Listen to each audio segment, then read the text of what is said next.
International film festival Goa, children's film festival Hyderabad और अब Mumbai international film festival की बारी है। हमारे साथ बातचीत करने के लिए मौजूद है इंफॉर्मेशन एंड ब्रॉडकास्टिंग मिनिस्ट्री के सेक्रेटरी श्री बिमल जुल्का साहब। Sir, what is so unique about this festival? As you're aware that this is a biennial festival. It's a festival for documentaries, short films, which is held every 2 years, and this is the 13th edition of this festival. We showcase all the important documentaries in India and abroad that have been made in the past 1 year or so, and this is a platform that we provide to people to exhibit their talent in the best possible manner on variety of issues. Sir, unlike mainstream cinema, documentary films need some kind of support. So what type of support is being provided by the Ministry of I&B to the documentary filmmakers or short filmmakers? You see, as far as providing support to the documentaries and short films is concerned, this is a thrust area as far as Ministry of I&B is concerned. In this whole paradigm of shift in the media and entertainment industry, we are very keen that people should come forward with a lot of social cultural events and showcase the actual happenings in the society, and this is a platform which is available for them to portray that kind of talent which is available, keeping in view the reality which is happening in the grassroots level.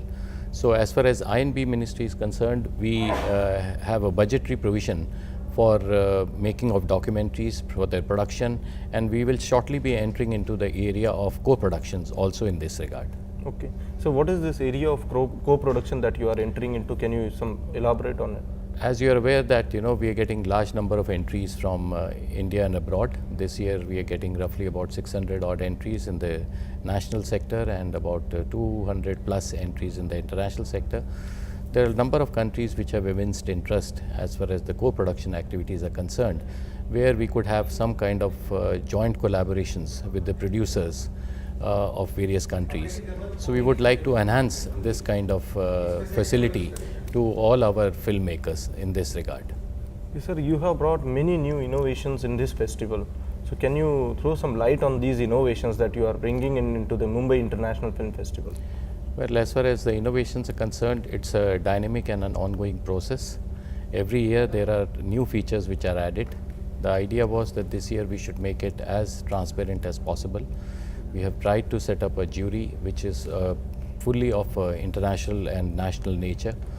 It's a joint jury of national and international filmmakers who are viewing all the films and grading them, so that keeping in view the talent which is there available with us, that is being honored, and we are giving grading according to the talent.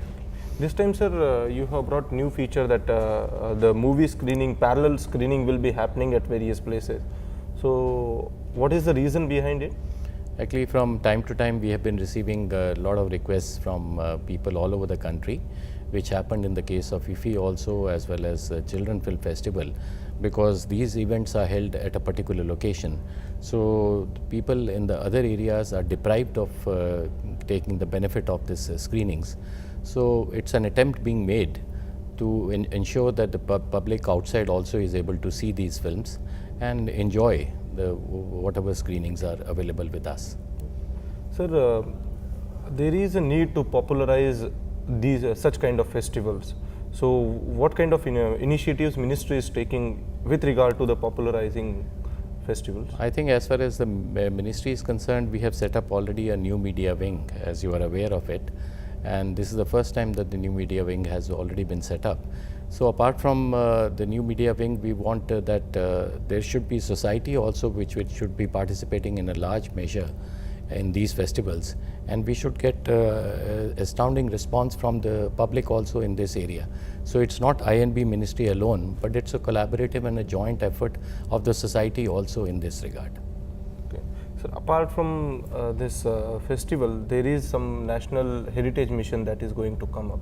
So that is the ministry's initiative. So can you elaborate? There is a proposal which has been pending, I think, with the ministry for quite some time. We have tried to activate and push it forward. Now was a proposal for setting up of National Film Heritage Mission to restore the archival material which is already available with us. Now there are a number of movies which are already available. We thought that we should make an attempt to ensure that this Film Heritage Mission is able to capture the spirit of all this archival material which is available and digitize it so that we can store it for much longer. And this will be a historic material which will be stored through in the digitized format. So this digitized material, if it can be made available to the people through internet, so is it possible, or ministry is thinking in this line? The dynamics of this entire proposal is still being worked out, but at the moment we have gone through the process of getting clearance from the Finance Ministry, and we'll shortly be proceeding ahead to decide the modalities of how to operationalize this. Sir, all the best wishes to you, sir, and your team.